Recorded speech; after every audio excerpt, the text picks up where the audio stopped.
За явуулъя. За надад за эзэхэндээ зүгээр үү. За тэгээд дэлгэцээ харж байгаарай. Хүмүүсийн хурууны хэд автагдахгүй ч нөгөө ийм 6 төрөл байдаг байхгүй юу? Танаа хоёр охиныг яагаад адилхан гэдэг нь втер хоёулаа гогцоотой 9 хуруу 10 хурууны хоёулынгийнх нь 9 гогцоо. А миний тэр нөгөө ахин дахин хараад исэн амин заяагийн чигчийн хуруу нь асарт ном. А ибэхигийн 7 хуруу зүүн гарын 7 хуруу нь асарт ном. Асарт ном ер нь бол их ховор байдаг хий байхгүй юу? Тэгээ хоёулаа адилхан байхад бодоход энэ ялч удамшлаар орж ирж байгаа хий байна. А гэхдээ нөгөө давтамж нь хүмүүстэй чигчийн хуруун дээр асарт ном ирэх нь ховор учраас энэ нэлийн ховордоо орсон байна. А 7 хуруунд байх нь харьцангуй илбэг учраас илбэг гэж орсон байна. За гэхдээ хоёр хүүхэд бол нэлээд төстэй. За сонирхол ба хэрэгцээ. Ямар сонирхолтой ямар хэрэгцээтэй хүмүүс вэ гэхээр за хоёулаа гүйцэтгэгч бол биш ээ. Нэг хэвийн ажил хийх сонирхолгүй хүн өмнөөс шийдвэр гаргахад дурггүй. Шийдвэрөө өөрсдөө гаргана, үзэл бодлоо өөрсдөө чөлөөтэй илэрхийлнэ. Гүйцэтгэгч нэг нь. За харилцаа аль алиных нь 9.7. Энэ юу гэдэг нь втер хоёулаа багийн хүмүүс. Багаар ажиллахдаа сайн, хүнтэй нийцтэй, хүний эвийг болохдоо сайн, найз нөхөд олонтой, нэлээд сониуч, магадгүй жоохон аимхад хэлбэр явж магадгүй тийм нөгөө зөрөгтэй биш. Тэгэхээр тэр нь амьдрал дээр яаж авч ирэх хүүхдэр маш мундаг мэрэгжилтэй ирнэ. Ийм хариуцлагатай амьдрал ганцаарнгийн тавьчихвал жоохон барь цалтах гэдэг. Нэг багаар ч юм уу, түнштэй ч юм уу те хин нэгэнтэй байж нөгөө сайн чанарууд нь илэрдэг. Тиймэрхүү шинж явна. За мэрэгших хандлага аль алиных нь дундаж үзүүлэлт гэж явна. 4-өөс 7-гийн хооронд дундаж. А гэхдээ ийм дундаж үзүүлэлттэй хүмүүс яах вэ гэхээр ер нь бол юм амархан сонирхон нэлээд сониуч. Тийм болохоор насаараа нэг мэрэгчлэр явахгүй байж магадгүй. Янз янзын хэлбэрээр өөрийгөө сольж үзэж магадгүй. А дээрэс нь ийм үзүүлэлттэй хүмүүсээс нөгөө шин дээрээ соохолцоод амархан юмнаас уйдах гэдэг. Бас тийм хэлбэр явж иж болно. За бизнес хоёулынгийнх нь өндөр. Энэ юу гэдэг нөхдөр заавал бизнесээр явна гэж байгаа юм биш. Ер нь бол шийдвэр түргэн гаргадаг. Орчны өөрчлөлтийг маш сайн мэдэрдэг. Тэрэндээ өөрөө зохицож түргэн хувьсаж чаддаг. Дүн шинжиж баг байгаа учраас шийдвэр гаргахад заавал тэгж олон талаас нь бодоод авах шаардлага байхгүй. Түргэн шийдвэр гаргацдаг тийм хүмүүс байна. А бас ад сурахаас буцдаггүй. Зохион байгуулах ажилд бол нэг дуртай биш. Яагаад гэвэл нөгөө бусдад шаардлага тавихад нэг дуртай биш. Хүмүүстэй ажиллахдаа за хэдүүлээ тих үү тгий гэж ажиллах дуртай болохоос чи тэгээч ингээч гэл ингээл нөгөө бодлоо тулгаад авах өөртөө таатай биш байдаг тийм төрлийн хүмүүс. За менежерийн үзүүлэлт баг байгаа гэдэг нь бас нэг хайхтар амбицтай бол биш. Одоо жишээ нь нэг хэсэг хүмүүс ингээл заавал ингээл алдар хүндтэй, заавал ингээл их мэдлэлтэй байж амьдрал сэтгэл ханамжтай байдаг бол манай охтууд нөгөө харилцаа өндөр учраас амьдрал сонирхолтой, кайфтай, өөрийнх нь хүснээр байвал сэтгэл ханамжтай. Түүнээс тэр нь заавал одоо их мэдл байх албатай биш. Яг уу бонус маягаар ингээд амьдралд юу ороод ирвэл төрүүлж байдгүй юу? Тийм биш тийм улбар шаруулах нь шүү дээ. А хэрвээ яг хөө тийм дарга болох одоо тийм шаардлага гарвал хийн. Гэтэ нэг дурлаад идэг үзүүлэлт бол биш. За санаачлаг гэдэг дээр ялгаатай. Санаачлаг дээр яг хоёр охин ялгаатай банд бол ондоо орж ирэх байхгүй юу? Санаачлаг дээр хоёр охиных баг байдаг нь юу гэсэн үг вэ? Санаачлаггүй гэдэг юм биш. Амьдралд бол санаачлагтай идэвхтэй хүмүүс. А гэтээ нөгөө креатив сэтгэлгээ бол өндөр биш. Одоо чинь юм нэг зохиогоод ах туртай биш. Одоо жишээ нь бизнес эрхлэхэд нэг хэсэг хүмүүс ингээл цоошин бүтээгдэхүүн гаргаад цоошин юм зохиогоод тэгэл бүр огт байхгүй талбарт орж ирээл тэгдэг бол манай охтууд яг л бодиттой. За энэ бизнест орвол ашигтай гэсэн нөгөө юм логиктэй түшгэлж ийм аливаа юмыг хийдэг. А түүнээс бүр цоошинэр юм зохиогоод ах нэг дуртай биш. Тийм үзүүлэлт байхгүй юу? Тэгэхээр эхний хүснэгтийг дүгнэхэд бол ер нь бол нэлээд хөдөлгөөнтэй, нэлээд сэргэлэн. А гэтээ ер нь бол яг ийм тооцоон дээр бодит юм дээр түшгэлдэг, жоохон сониучхан дуу. Тийм болохоор нөгөө жоохон томроод ирэхдээ зохион байгуулалт муутай болох гээд байдаг. Тийм үзүүлэлт гэсэн үг. За, хувь хүний хэв шинж. За энэ болохоор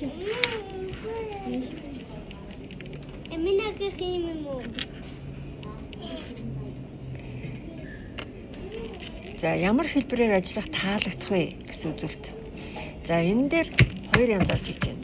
За хоёулаа нийгмийн үзэлт өндөр, хоёулаа бодит өндөр, хоёулаа урлаг нь ялгаатай байна тийм үү. За нийгмийн үзэлт өндөртэй хүмүүс яг хөтөр ер нь бол нөгөө багийн том хамт олон дотор ажиллаж болно, багаар ажиллаж болно, өдөр болго нөгөө янз янзын хүмүүстэй уулзаж харьцдаг тийм мэргэжил байж болно, байнга томилтоор явдаг байж болно. Хамгийн гол нь нөгөө энэ сониуч хүмүүс учраас амьдралаас өдөр болгон шинэ мэдрэмж авч явах туфтаа тэрийг голдуу хүнээс авдаг. Тийм төрлийн юм байхгүй юу. Тийм болохоор нөгөө хүнтэй ажиллах хамгийн гол шалгуур. Тэрний дараагаар бодит гэдэг энэ цэнхэр байна тийм үү? Энэ болохоор амьдрал тэр бодитоор ханддаг юм бэ, хэр тооцоотой юм бэ гэсэн үзүүлэлттэй. Аль аль нь амьдрал бодитоор хандан тооцоотой сэтгэлийн хөдлөл хөнгөн хумгаа шийдвэр гаргахгүй. Гэтэ хоёр охины хооронд нь зүгээр харьцуулбал гэр дотроо ялгаа нь яаж орж ирэх хүүхдэд хоёулаа логиктой, хоёулаа тооцоол хэрэгтэй сайн. Гэхдээ амин заяа яг энэ дээр арай илүү. Одоо жишээ нь ибэхэ яах хүүхдэр за нэг сүлжээний нөхөр ингээл гой юм яриад ингээл яхад сэтгэлийн хөөрlөөр сүлжээнд орчдөг. Хожим мэдээж ойлгомжтой юм тэхгүй байсан гэдэг ч гэдэм те. Заримдаа юм жоохон логикгүй алхам хийчих гэдэг. А түүнээс ер нь бол яг өөрийгөө ингээд төвлөрүүл логик ийм тооцоол хийх чадвар өндөртэй гэж байна аль аль. А хоорондын ялгаа нь тийм. За урлагийн хувьд урлагийн хувьд амин заяа одоо бүжгэлдэг байж болно. Гэтэ энэ бол яг мэрэгжил нь биш. ибэхэ бол яг хөвгтэр ибэхэ урлаг орж ирэх боломжтой. Гэхдээ ибэхэ дээр гүйцэтгэлээр орж ирэх боломжтой. Тэр нь юу гэдэг нөхдөр хин нэгний зохиосон юмыг гоёор илэрхийлэх. Одоо чинь гоё дуулдаг, бүжгэлдэг, хөгжимддэг, жүжиглдэг тиймэрхүү хэлбэр байж болно. А түүнээс өөрөө ингээд цоошин юм гаргаад зохиогоод авах нь бол бага. За одоо тэгэл энийг буцааж ячаал нийлүүлчихэл өөр зураг эвлүүлээд явчихдаг байхгүй юу? Одоо ингээл эн чи биш тэг ингэж эвлүүлэх амар бол шууд энэгээр нь өөрөө таагаад эвлүүлж үзэж болно. Амин заяа бол дуусчих. Тэгэл энэ юунуудыг нийлүүлчихэл дахиад ингэж яваад байж болно шүү. За урлагийн хувьд хэлсэн офисын гэдэг нь юу гэсэн үг вэ? Бичих цаасны эсвэл яг нэг хэвийн ажлаас жоохон уйдах гэдэг. За мэрэгжлийн гэдэг нь баг гэдэг нь юу гэсэн үг вэ? Мэрэгжлийн гэдэг нь заавал нөгөө мэрэгжлийн өндөртэй хүмүүс ганцаараа ийм биш үү? Энэ шүү дээ харалтаа энэ. Ийм юм байхгүй наа. Ийм гомор байхгүй байхгүй. Одоо чи хараа энийг хийчихсэн шүү дээ. Одоо чи энийг нь хий заа юу.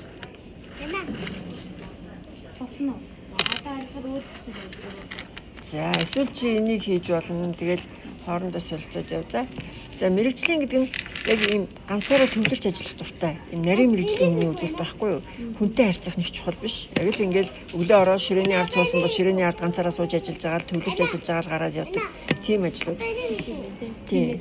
Яг тийм ганцаараа юмд бол зөвхөн үнэн дургу. Хамгийн дургу. Ер нь л хүнтэй ажиллах хамгийн гол. За мэрэгших чиглэл гүнзгийлсэн сургалт. Угаасаа ээж аавыг л дураа штэ. За энэ дээр яах вэ гэхээр 6-аас дээшх нь төрөлхийн авьяас гэж явнаа. Одоо охтууд болохоор манай хоёр ч хоёулаа ихэнх нь 6-нууд байгаа байхгүй юу?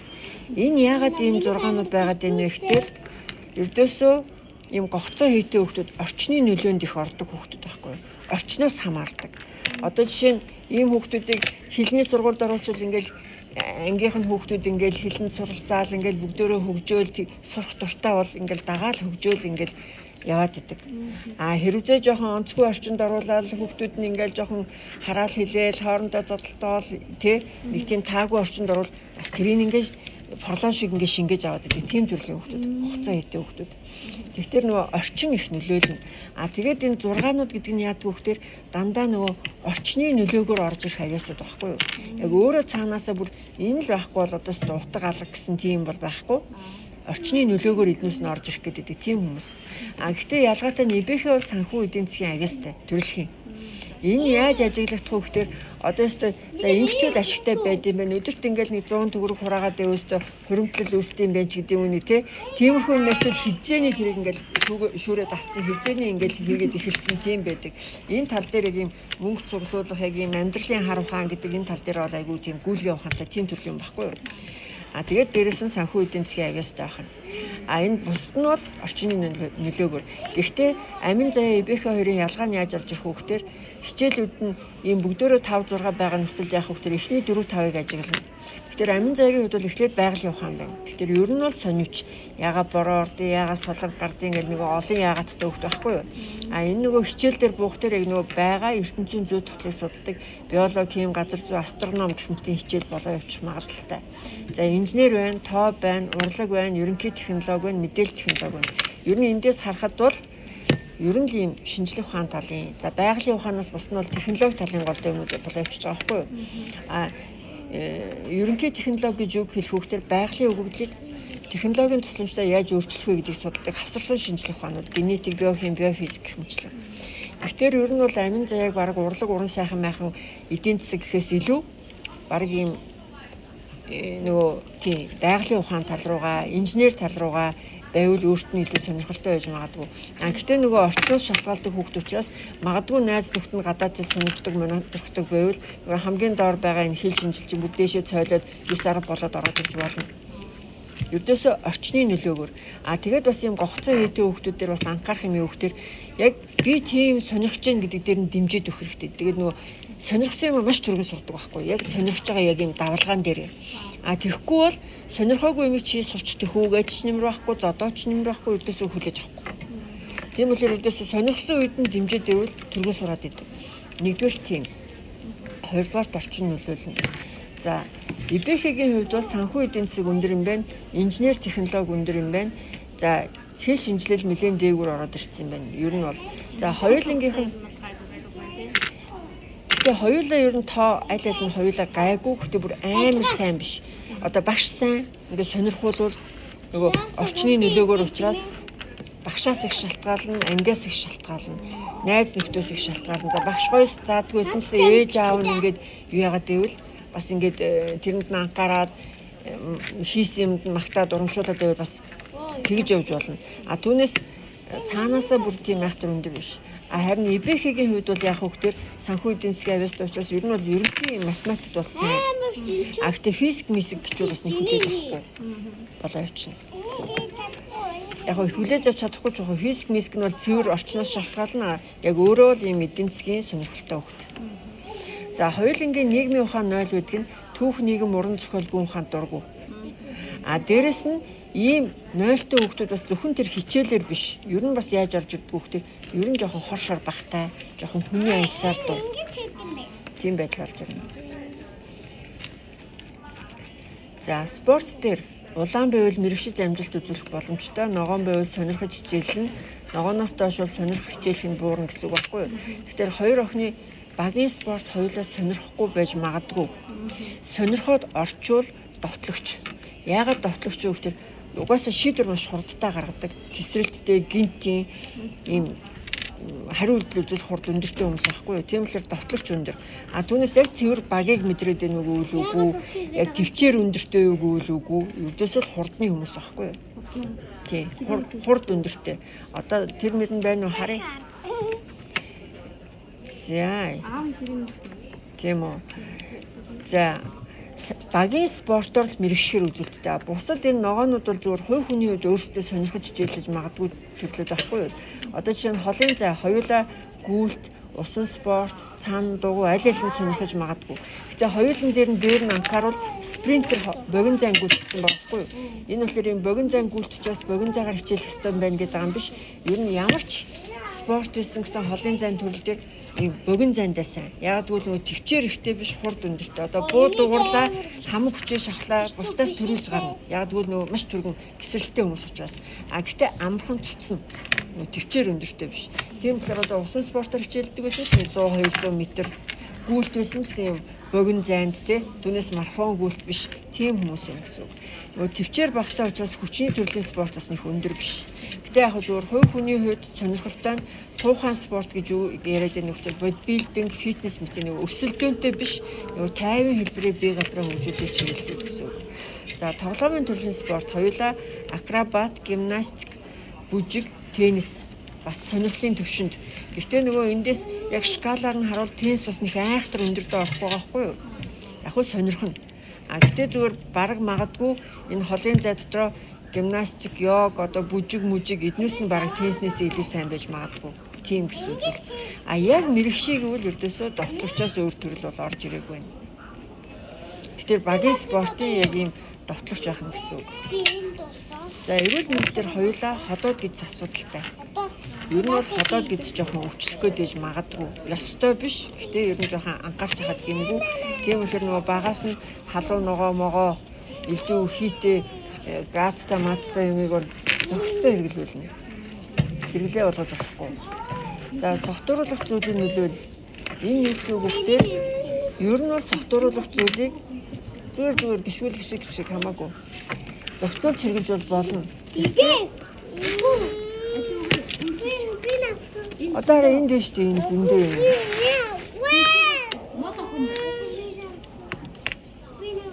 Энэ бүр өнгөтэй юм байна.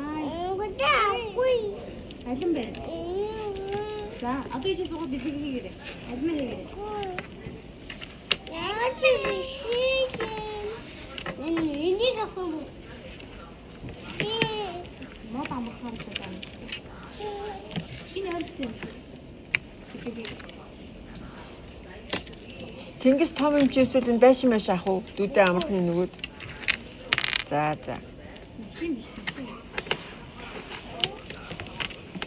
За, согтууруулах зүйлийн нөлөөлөл зохицуулж хэрэглэж болно, стресс тайлна, тайвшруулна, зохистой хэрэглээ зөвшөөрөгдөн.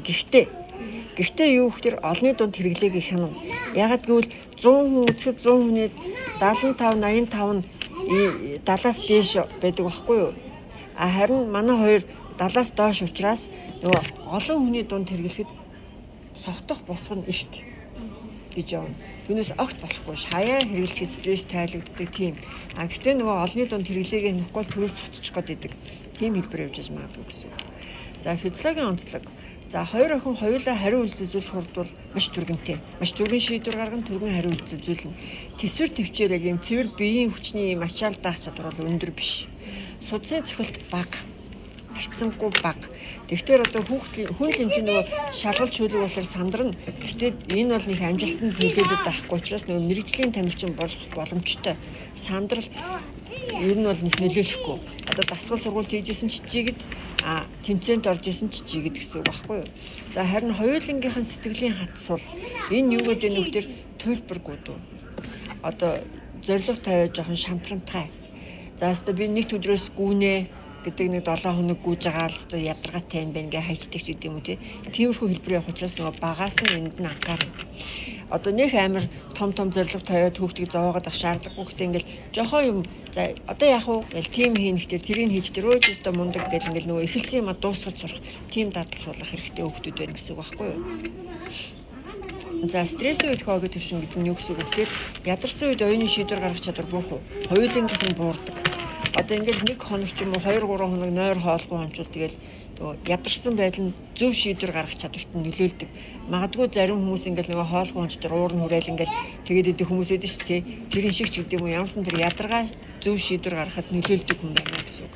Тэгэхээр энэ юу гэсэн үг вэ? Мэргэжил сонголтод тайван нөхцөл шийдвэр гаргадаг ажил мэргэжлүүд сонгуул сайн. Гэхдээ зүгээр давуу тал нь юу гэхээр сандралтай биш юм байна. Харьцангуй жигд юм байна. Дээрэс нь маш том давуу тал маш түргэн шийдвэр гаргадаг. Тэсүү нэг асуудал орж ирвэл түргэн шийдвэр гаргадаг. Тим чадвар шаарддаг ажил үйл янзын сайн. Гэсэн. За зан төлөвийн хувьд бол хоёулаа холерик сангвиникүүд бол нээлттэй нийтж нөхөрсөг элен далангуу гүйлгээ ухаантай сэргэлэн овжин ихэнх нь бараг 100 учраас хоёулаа тийм чанарууд бол байна гэсэн үг. За холерик яах вэ гэхээр холерик 60 болохоор өндөр болоо явчихнаа. 60 болохоор өндөр болоо явчихна. Тэгэхээр энэ яаж орж ирэх вэ гэхээр ерөнхийдөө жоохон түргэн зантай. Холерикуудын нөгөө бие доторх бүх ургуулууд нь ингээд түргэн явж идэг байхгүй бусад хүмүүсээс ялгаатай. Тэгэхээр тэр нь яаж идэх вэ гэхээр юм яриул ингээд түргэн ярьдаг. Ажил хийвэстэй гапшап хийсэн түргэн хөдөлгөөнтэй, хоол хийвэл түргэн иддэг. Одоо ингээл уур нь хөрвөл дүрс гээл түргэн уурлан гэхдээ түргэн тайтгардаг. Тийм үзүүлэлттэй. Тэгээд дээрэс нь флегматик меланхолик хоёулаа байхгүй учраас тайван хүмүүс. Тайван гэнэ нэг тийм цайлгүй хүмүүс.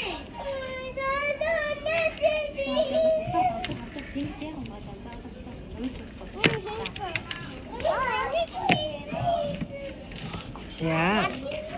Ер нь бол маш цайлхан. Одоо хоорондоо муудалцж илэн, уйлдж илэн 30 минутын дараа эвлэлцэн чи хоолой түүгээл явж илийн өдөөсөө тийм хар буруу санаж чаддгүй юм нууж чаддаггүй.